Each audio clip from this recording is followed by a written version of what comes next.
So now we'll be switching to English for our English guests, and the next 30 minutes will look like follows. We'll have the keynote speech, which is pre-recorded by Dr. Beata Martin Razumilovic from the IFES, the Social Media Disinformation and Electoral Integrity.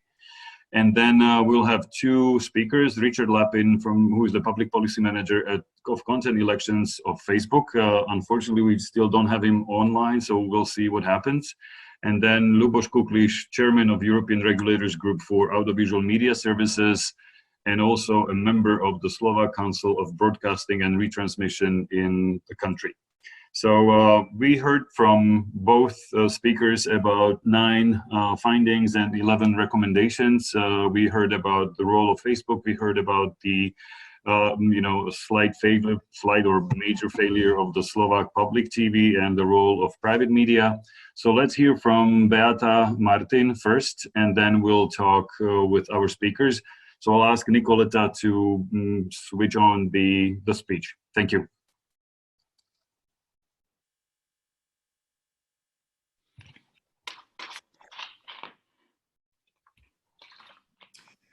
Good morning and welcome to everyone who is participating in this event from Bratislava and from the region on social media and disinformation in context of the last Slovak elections 2020.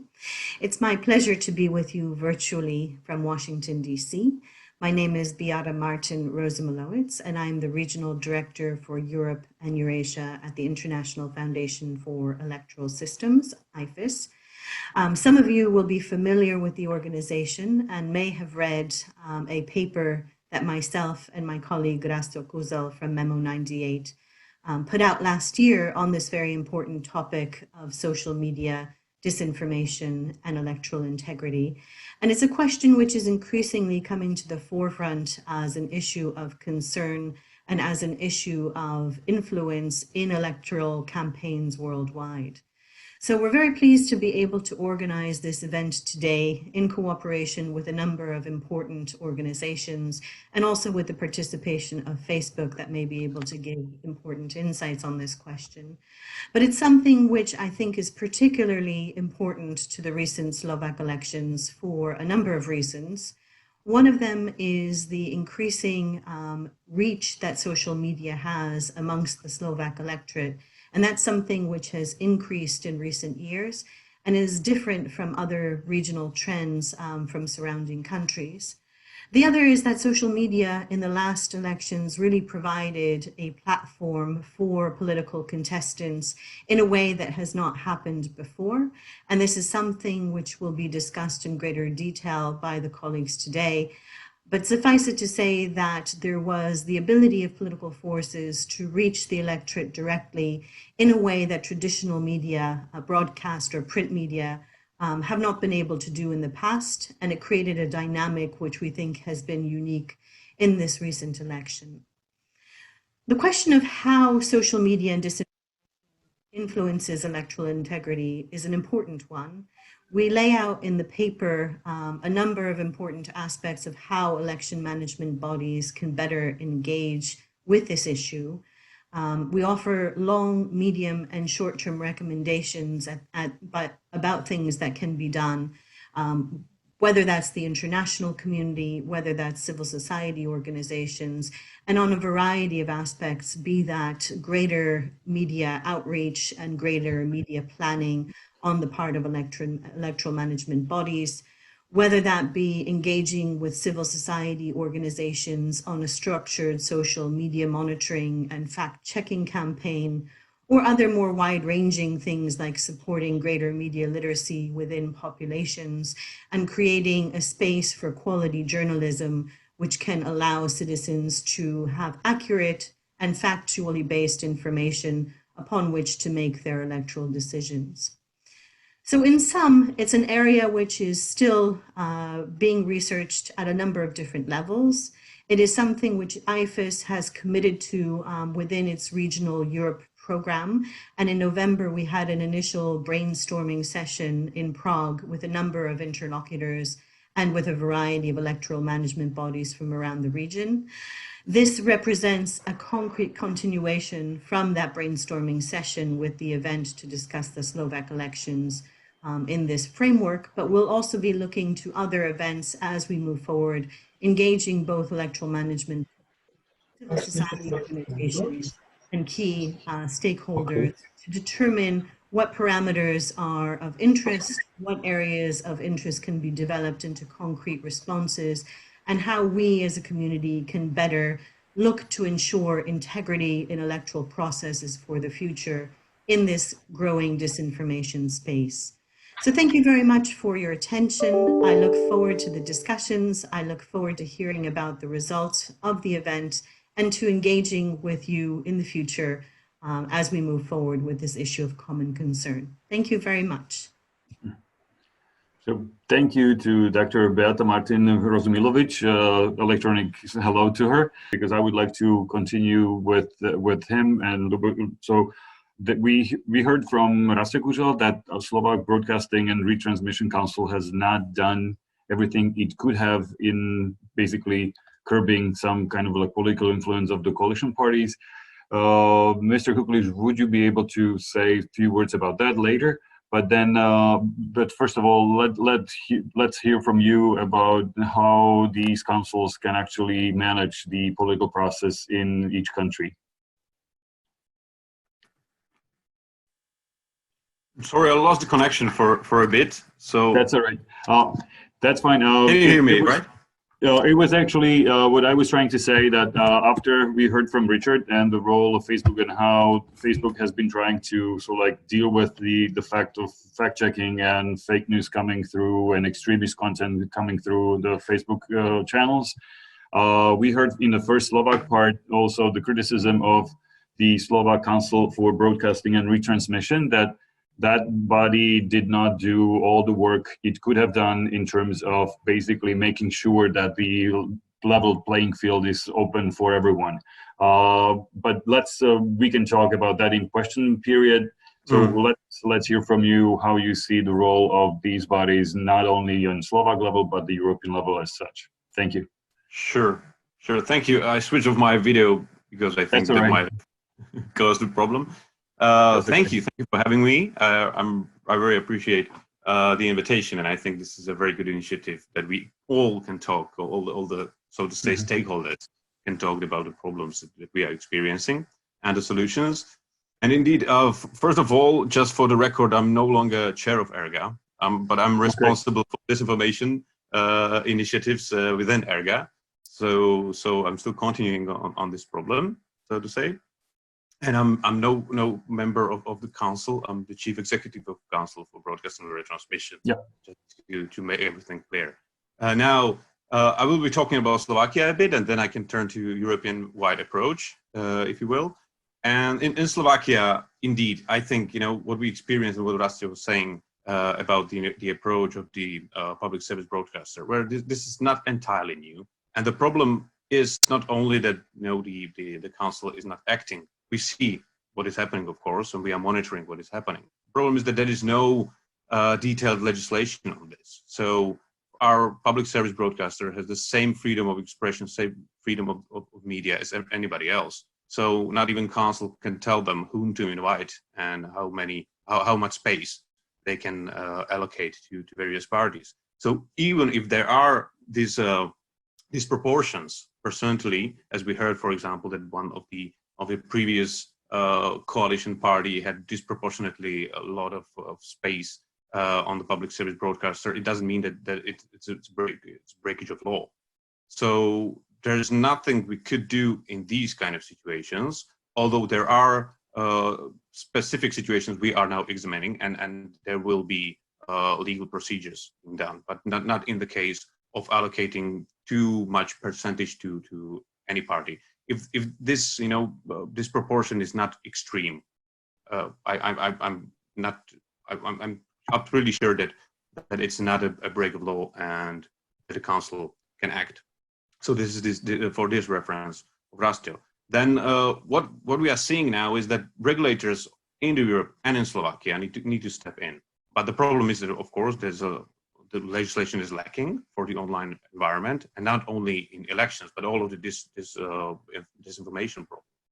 But what we are trying to do now, even without legislation, is to examine the environment and to do our research and gain the skills and knowledge to say what we need as a legal means to do more in this regard.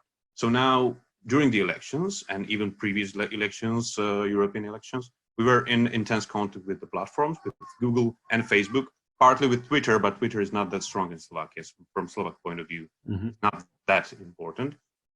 And what we've seen and what we can appreciate is that, for example, Facebook was quite active during these elections, or very active, even more than Google, for example. We had meetings with them. We invited many of the institutions, state institutions, to the meetings with Facebook and Google, and to talk with them about the measures that they are being prepared for the elections themselves, and of course to understand, what we as institutions can do. Then there's been a line of communication established between various institutions, for example, the Election Commission and us, that we can directly send the concerns that we had during the elections to the platforms, which I think is a step forward.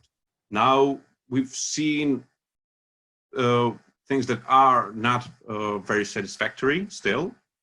For example, in terms of transparency, in terms of application of the code of practice, and I can say a bit more about code of practice later on. But the thing is that, for example, in terms of transparency, it is still not that clear for average user. What advertising is political and what is classical based advertising, for example, or the problem with the archives that are established by the platforms. The link between the advertising as such, the content that you are seeing, and just to get to the archives, just to see where in the archives those advertisements are placed, it's not that easy for users. So these are the smaller things that can be improved. But the wider problem, I think, is that we are seeing the inauthentic behavior, so to say, what is called inauthentic behavior, or organized behavior, just as Miroslava and Rastu were saying in previous part.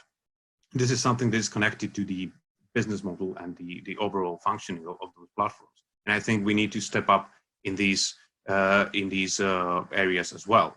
So now I will turn to European-wide approach, and this is represented by as of now, is represented by the Code of Practice, which is the self-regulatory document that's been signed by platforms, Google, Facebook, and Twitter, but also other stakeholders like Microsoft and Mozilla.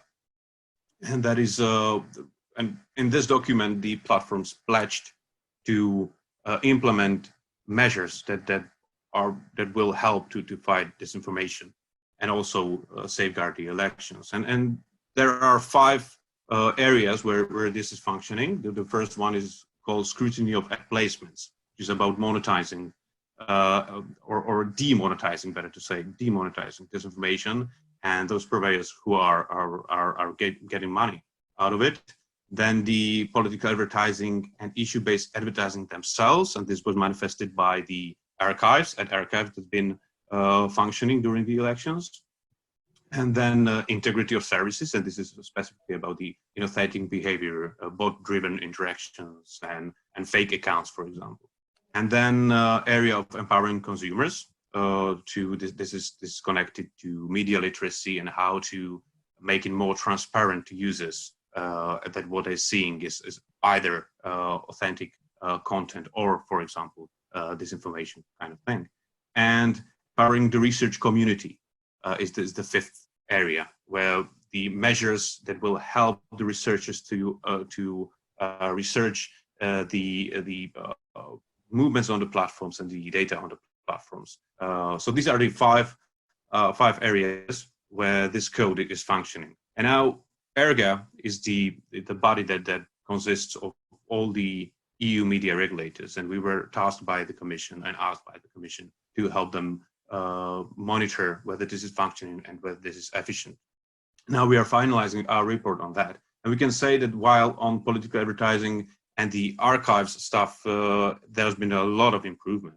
We definitely can say that when it comes to integrity of services and scrutiny of ad placements, the monetization, we just don't have any data. And the lack of data is a big problem in this, because you can't say whether this is efficient or not, whether this is functioning or not, when you don't have enough data to see the overall outcome. Now we were in contact with platforms with this. We were telling them that, okay, we need the data. Please, probably, technical wise, tell us, what is the right question to ask? How much data and what structure you can give us. And we never had any satisfactory answer to this. So our future efforts will be directed precisely to this. And this goes also for their efforts vis-a-vis researchers, because we met with a lot of researchers, and that's the same problem. I know that Facebook is now making available a lot of data via Social Science 1, which is a recent development, and definitely we are eager to see how this will develop. But the problem with, for example, regulators is still there, and we need to establish some kind of line what to do with that. And so our proposal or our suggestion and recommendation for the Commission and for the next steps legally would be to establish some kind of co-regulatory system. Now, the code of practice is a self-regulatory kind of model, which means that it's a pledge by the platforms. But when you need to take some legal measures, you just can't. There's no legal consequence of not abiding by the code of practice. But in co-regulatory system, you can have an oversight. And now, of course, the debate will be what authority would do the oversight. But I think this is a European-wide problem. So we need a European-wide approach. So either some collaboration of the member states, some collaboration of the authorities from member states, or over some overarching body that could do such a thing would be definitely beneficial. But the absolutely crucial thing still would be the data between the sub-regulatory system, the co-regulatory system, the approach, the link between those is there.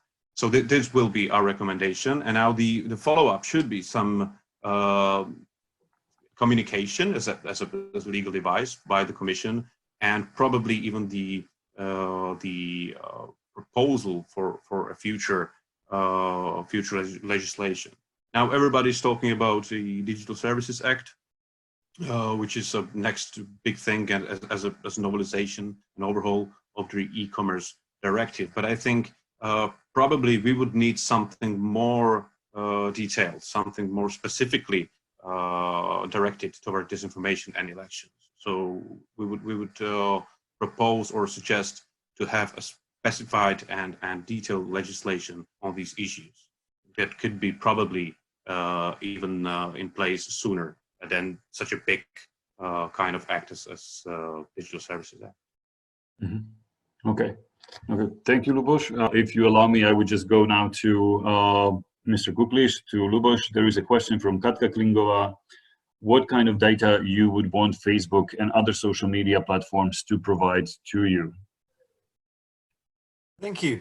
Well, we need more context for everything. So when we need to, for example, measure how well they are at spotting political advertising, we need to see, what portion of overall advertising the political advertising is.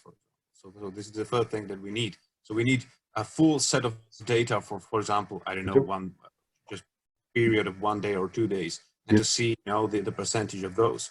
And what we need to see, for example, is we know the overall number of takedowns. We know overall number of the fake accounts being taken down, for example.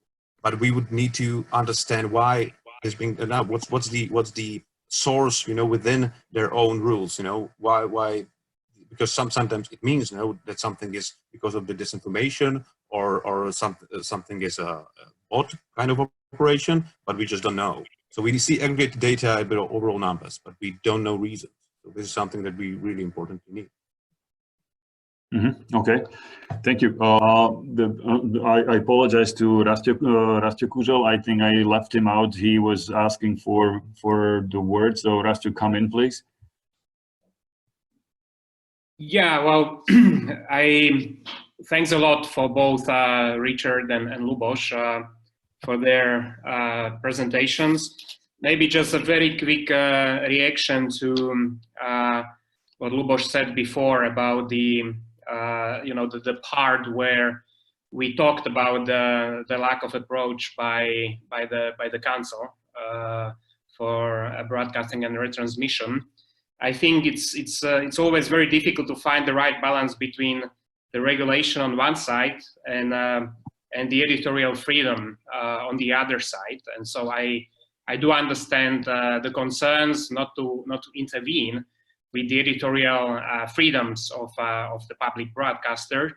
On the other side, I think there have been a lot of signs in the past where there were many journalists leaving the public broadcaster, and I think here I would have expected a bit more proactive approach because the council doesn't have to only wait for complaints, but they could also do their own ex officio type of approaches. And I think at the minimum to have a media monitoring which was done in the past, which is done by, I don't know, by the Czech media regulator every time during elections, I think would be very beneficial to possibly point out at the fact that it's that the amount of time which was devoted to a couple of parties of the then ruling coalition was actually clearly a signal that there was something bad happening. And the second thing, I mean, I would also echo clearly what Lubos said vis-a-vis the lack of data.